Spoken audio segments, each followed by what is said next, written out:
Tai sveiki, Šri Lankoje praleidome 17 dienų, tai šiame video pasidalinsim savo kelionės planu, padarėm tą didesnį ratą nei prastai Šri Lankoje ir gal pasidalinsim su patarimais, kainomis, ką daryt, ko nedaryt ir trumpai apžvelgsim. Paeiliui toks mini kelionės gidas gausis. Taip. Pradėjom nuo Kalpitijos. Bet mes į Kalpitiją vykom, kad panardyti ir pakaituot. Ten toks labiau buvo paplūdimio atmosfera labiau, tokia beach vibe. Tai šiaip viena iš įsimintinų tokių vietų. Bet ten nėra tik tais paplūdimys, paplūdimiu realiai gali naudotis tai pirmoji dienos pusėje, po to labai bangos pakyla, yra gan gilu. Ir saulėlydį galima pasitikti tik tais ant kranto, ne vandenį, nes labai smarkios bangos. Todėl ten renkasi labiau aktyvių pramogų entuziastai. Kaip nardytojai, kaituotojai, taip pat galima pažiūrėti delfinus. Tai va, dėl to mes vykom ten, tai čia nebent su tuo tikslu vyksti. Tada iš Kalpitijos vykom į Anuradhapurą ir Polonaruvą. Prasukom pro šventyklų šventus miestus. Tai šiaip šventyklos įspūdingos, bent jau ta balta tai labiausiai man patiko. Tikrai manau, kad verta dėmesio. Taip, ir už atvykimą į Anuradhapurą reikia susimokėti po 30 eurų žmogui ar $30 ir gali lankyti visas šventyklas mieste. Taip. Tai šitą bilietą reikia įsigyti vos atvykus į miestą, nes po to gali tikrinti prie kiekvieno įėjimo į šventyklą. Pirmoje vietoje prasmukom dar, nereikėjo tiek susimokėti, užteko vienam prižiūrėtojui kyšį vienoje vietoje duoti ir auką. Kad mus praleistų ir sakėm, viskas varom, daugiau čia nebūsim, tik tai šitą norim aplankyti, tai taip sutarėm.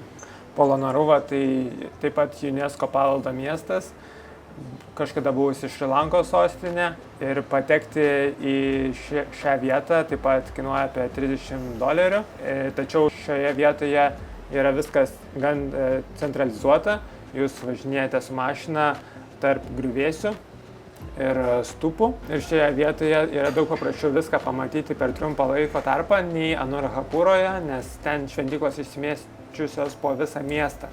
Tad užtrunka gan ilgai jas aplankyti.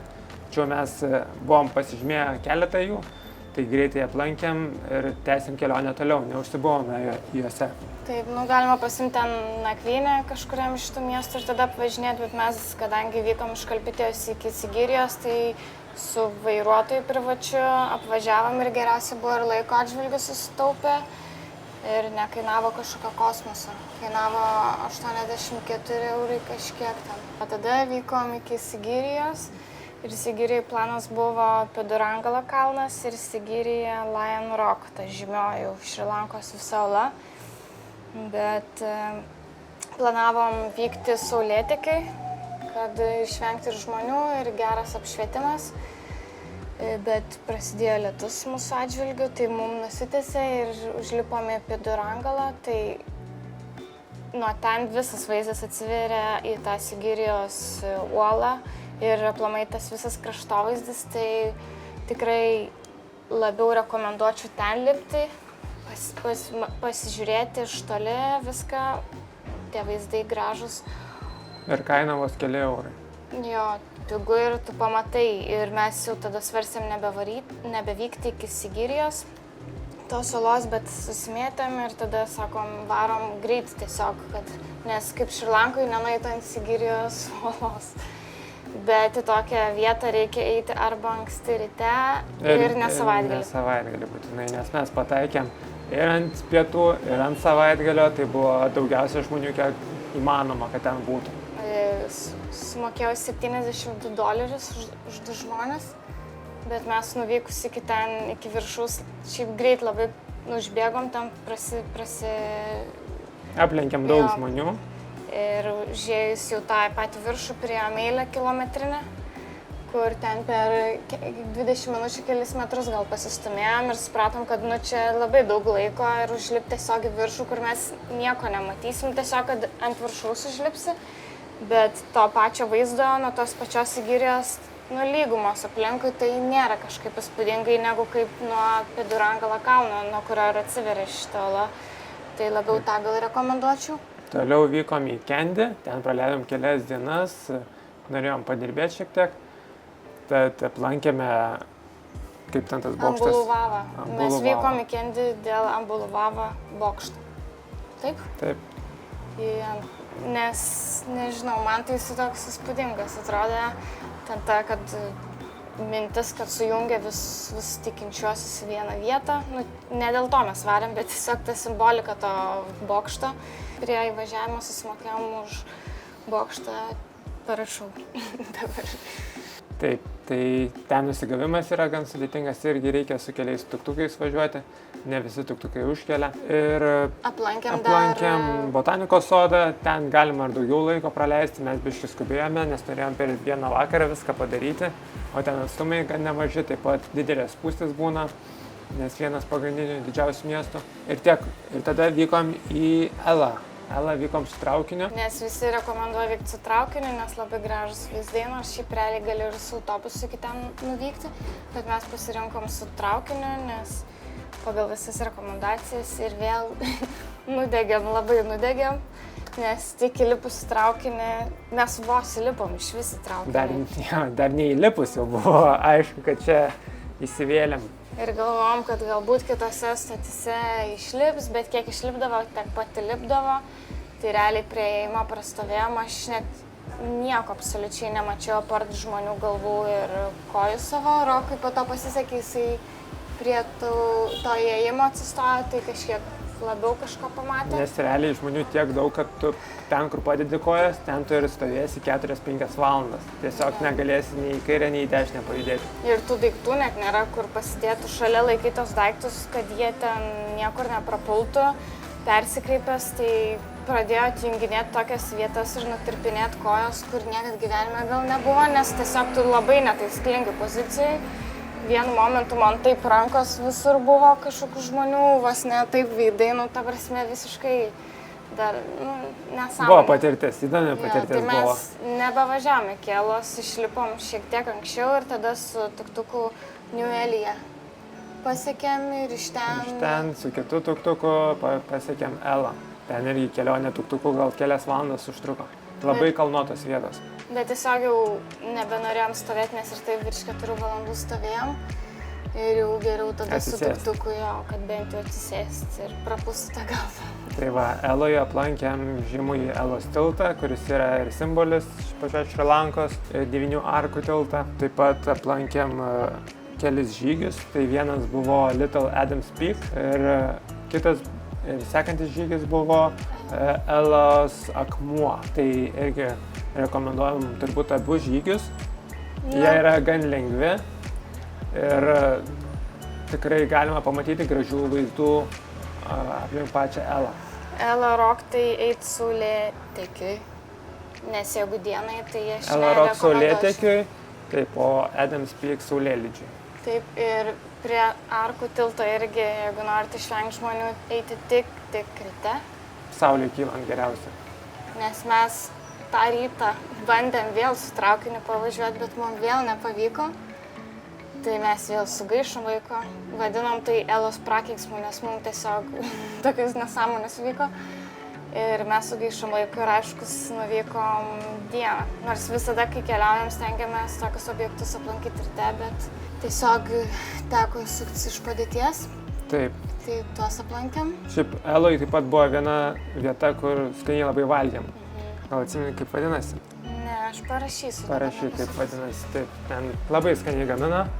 Kainos link europietiškų galbūt, bet dar taip, padorios. Ir ten vienas skaniausių vietų, kur valgėm. Šri Lankoje. Taip. Nes valgiau raviolius, tai tiesiog burnoje tirpo. Atrodo, kad Italijoje aš nesu jau taip valgius tokius skanių. Šefai tikrai vakariečiai. Jo. Vadovai.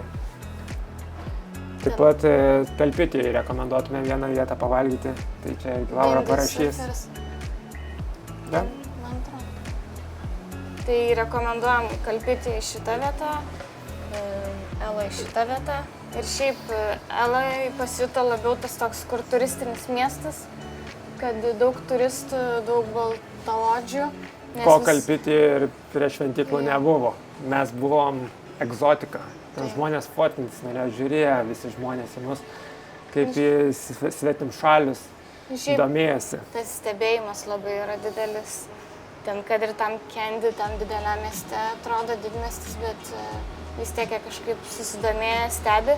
O Ela jau daugiau tų tokių kavinių, visokių parduotuvių, rūbų parduotuvių. Ir turistų traukos taškas. Jo, bet visai patiko, tiesiog mums sukrito. Taip, sukrito kortas, kad mes turėjom Elos prakeiksmą. Jo. Tai tiesiog asmeninė patirtis, nes kartais gali nuvykti ir tau bus viskas gerai, bet kartais gali nuvykti... Kartais viskas nesiseka. Jo, bet tai nereiškia, kad kažkas blogai su ta vieta yra. Tai tada iš Elos vykom iki Tisa miestelio. Tisa Mahara. Ten praleidom naktį, nes ryte be 15:05 prasidėjo mūsų turas į Jalą nacionalinį parką, safari. Tai žmogui kainavo $70 su viskuo įskaičiuota. Tai yra visas automobilis, vieta automobilyje, safario bilietas, pietus, vanduo ir tiek. Šiaip ilgas buvo turas, nes mes dieną po pietų darėm tokią pertrauką, nes vis tiek karšta ir tų gyvūnų nėra. Bet jeigu išvargina tokie dalykai, tai galima imti pusę dienos turą. Nes šiaip ir pagrindinę dalį gyvūnų pamatysite per pirmą dienos pusę, nes jie labai vengia kaitros ir slepiasi per kaitrą, tai arba bus ryte, arba saulėje besileidžiant išlys. Bet antros dienos pusėje pamatėm ant žemės jaguarą vaikščiojantį, dar daugiau dramblių ir tas efektas link saulėlydžio važiuojant gražu labai. Tai saulėtekis ir saulėlydis gražiausia, kaip ir sakėm. Taip, tada sėdam į mašiną ir lėkėm iki Mirisos. Taip, su vairuotoju. Taip, parekomendavo mums vieną vairuotoją ir labai gerai padarė, neprašovėm, sutaupėm taip pat šiek tiek pinigų. Šiaip kelionės, kelių valandų kelionės kainuoja apie 40-45 eurus už mašiną. Tačiau yra vietų, kaip sutaupyti, bet gan sunku surasti tokių žmonės, nes dažniausiai jie ima kainą pirmin ir atgal, nes jie atgal turės grįžti tuščiomis. Bet kaip vykom iš Elos į Tisą, mes suradom vairuotoją, kuris surado kitą vairuotoją ir realiai pusę pinigų atidavėm vien už tai, kad jis surastų tą vairuotoją, kuris nuvežtų mus iki Tisos miestelio. Tai vat pasiekėm Mirisą naktį ir kaip tau ta Mirisa? Mirisa, toksai surferių rojus, ten labai daug banglenčių. Tai jeigu surfinat ir norit išmokti su banglente, tai tikrai rekomenduočiau ten, nes pilna centrų ir yra tų tokių paplūdimių, kur ir pradedantiesiems labai gerai, tos tokios bangos. Nepalyginsiu su mūsų Kostarikos patirtimis, mes baisiai prašovėm iš tikrųjų pasirodo.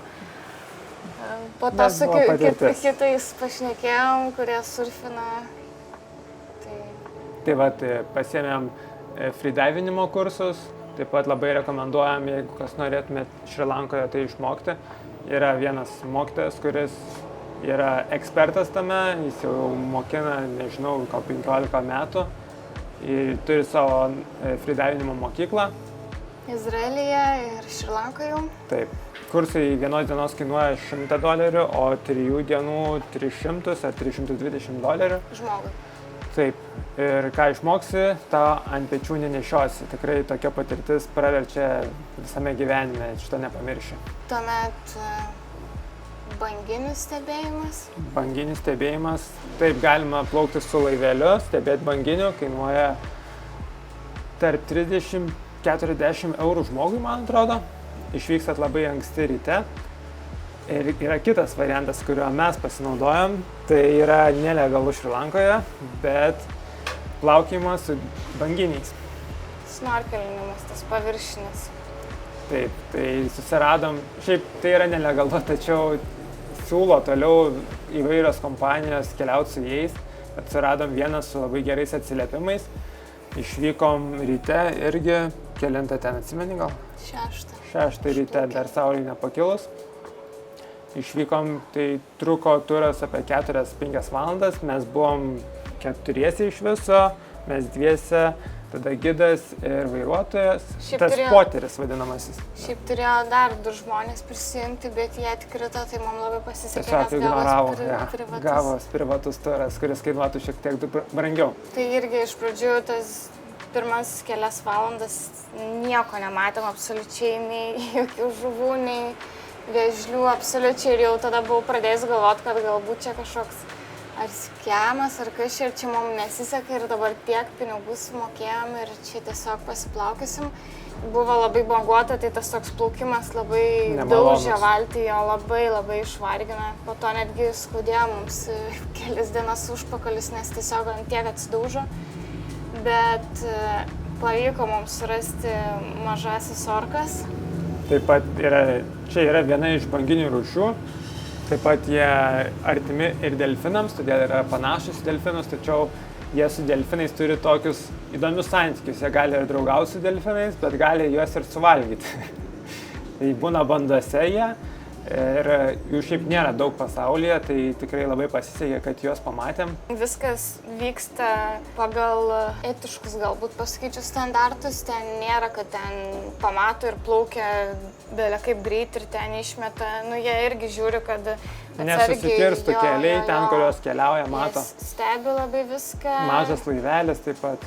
Biški duoda paplaukti, bet neužsibūti, nes irgi čia laukiniai gyvūnai. Ir iš pradžių šokus aš galvojau, kad iš delfiną mačiau, bet... Aš irgi tą patį pagalvojau, iššokau, galvojau, o delfinas. Bent jau delfiną, žinai. Ne, sako, čia orka.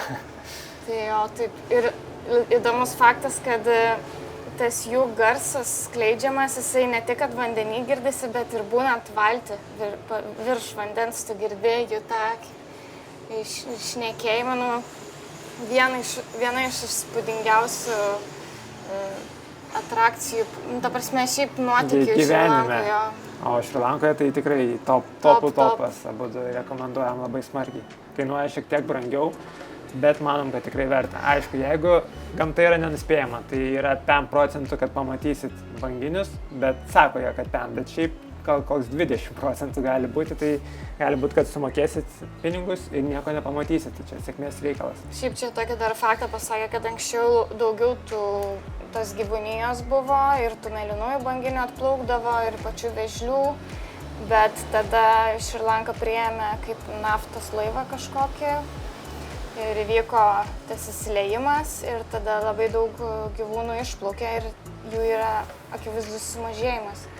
Tai todėl šiek tiek yra mažesnė tikimybė pamatyti, bet pasižiūrėjus tas orkas, mes plaukiam prie paplūdimio, kur yra vėžliai, tai ten 100% turbūt jaučiu pamatysi. Taip, ten visą laiką ten gyvena, jie minta žolėmis, seaweed. Tai irgi. Ten jo, būna ir žmonių pilna, nes prie pat paplūdimio ten realiai gali ir pats nueiti, tiesiog išsinuomoti akinius, lastus ir varai. Nereikia realiai turo jokio.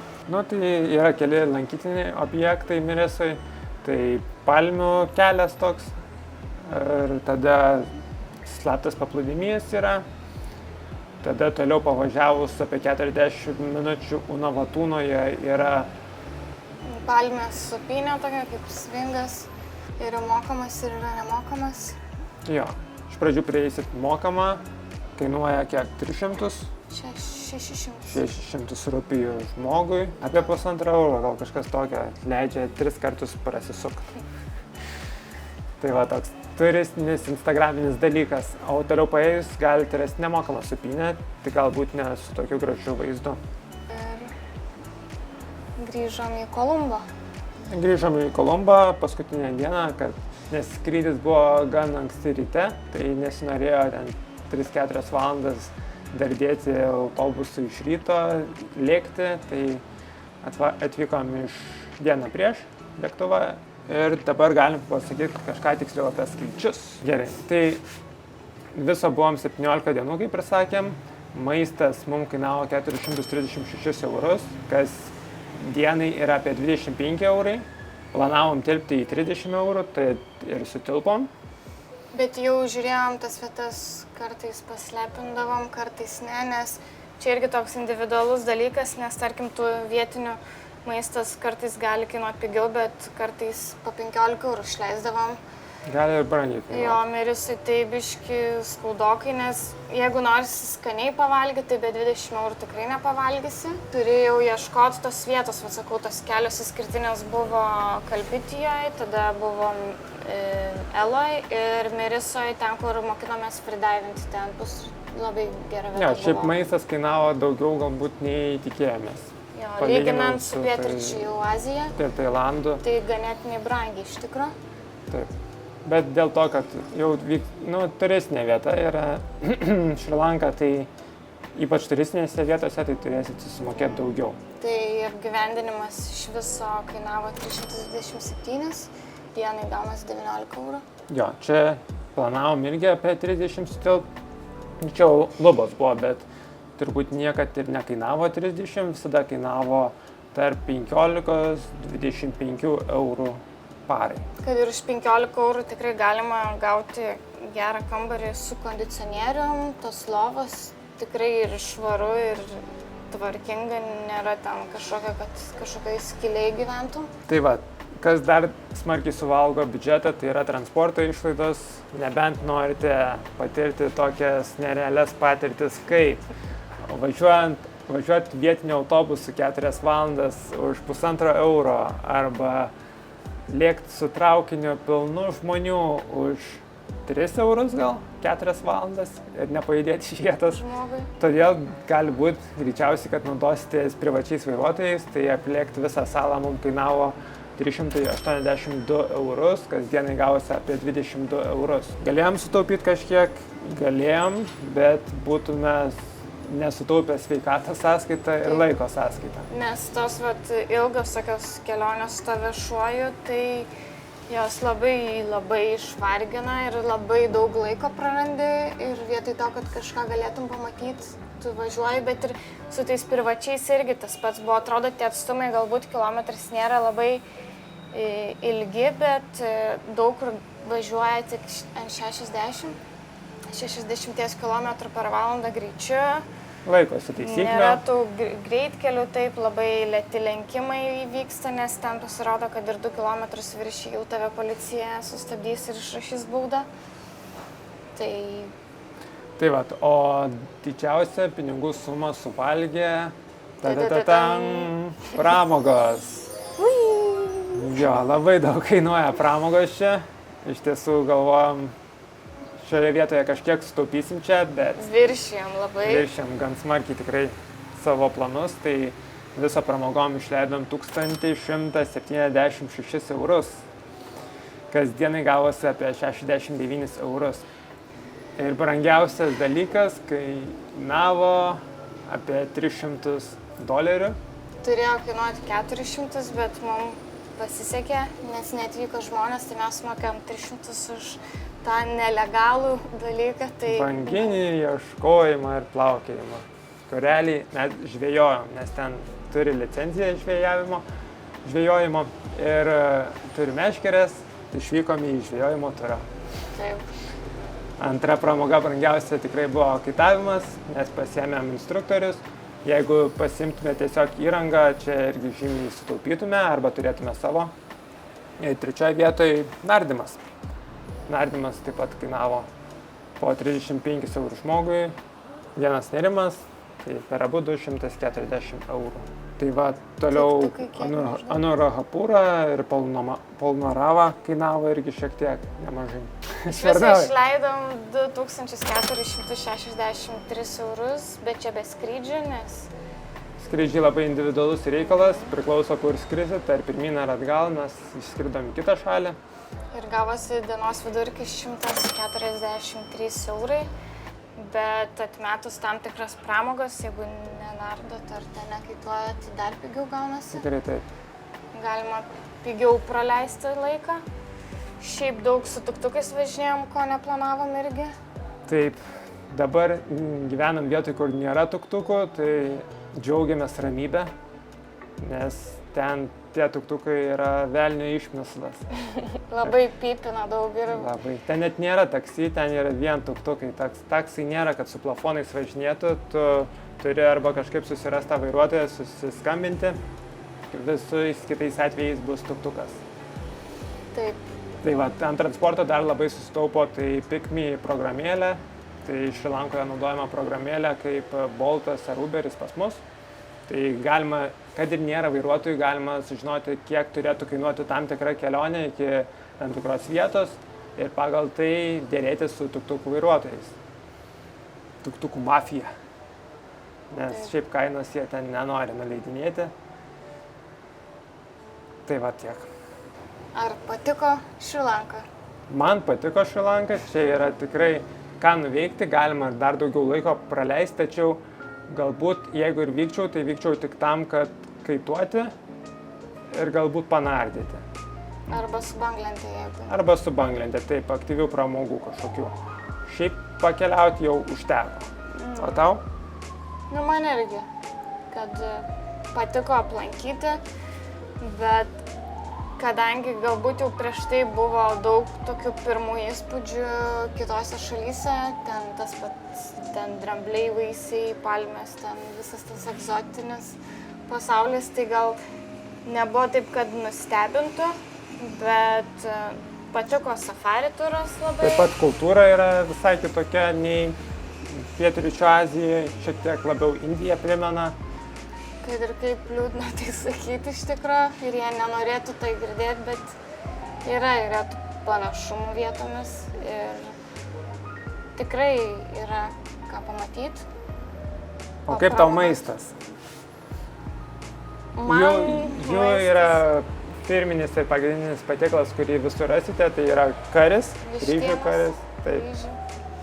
Tai yra skanus tas karis, bet be jo daugiau nelabai kas yra iš tiesų. Labai dažnai būdavo sausa vištiena. Tam pačiam karyje. Ryžiai tokie pervirti ir atrodo jų čia tas pagrindinis, kaip ir turėtų mokėti daryti, bet jau čia reikia baigti šnekėti, nes matau keistą kamerą, bet šiaip, nu, kiek tu to kario suvalgysi, kiekvieną dieną nevalgysi ir vienodas tas skonis, bet galima rasti to vakarietiško, bet aišku, jisai yra brangiau, reikia rasti vietą. Tai tiek. Rekomenduojam, tikrai verta aplankyti, patyrinėti, nepatingėti galbūt patyrinėti, neužsibūt vienoje vietoje ir keliauti po pasaulį. Čia Endless Route, subscribe, prenumeruokit, komentuokit. Spauskit laiką. Gaunam jau užklausų asmeniškai, tai nebijokit klausti. Patarsim, padėsim. Ir iki. Iki kitų nuotykių.